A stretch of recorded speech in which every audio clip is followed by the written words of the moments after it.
Здравейте!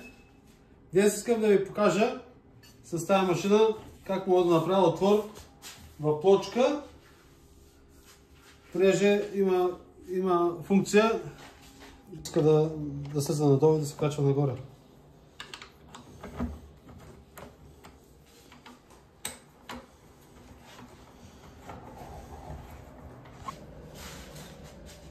Ето сега, диска мога да го качвам и дигам нагоре.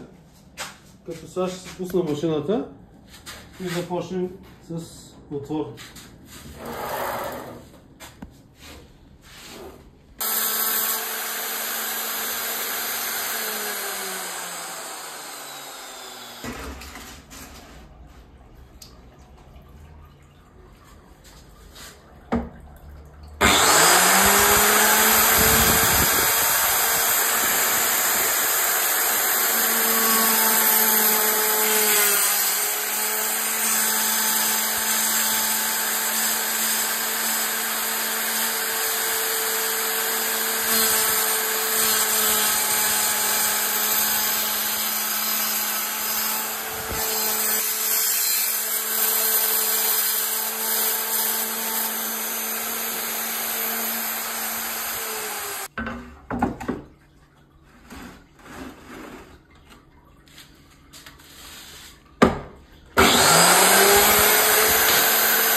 Ето го отвора, направени. Вече трябва да се дооформи с малко шлайче отзаде, за да може да се извади това парче. И това може да ви служи като ревизия. Диска, който ползваме на ромбус, закупил съм го от един колега в Facebook, казва се Йордан Добрев. Диска е много хубав, струва около 40 лева, перфектен.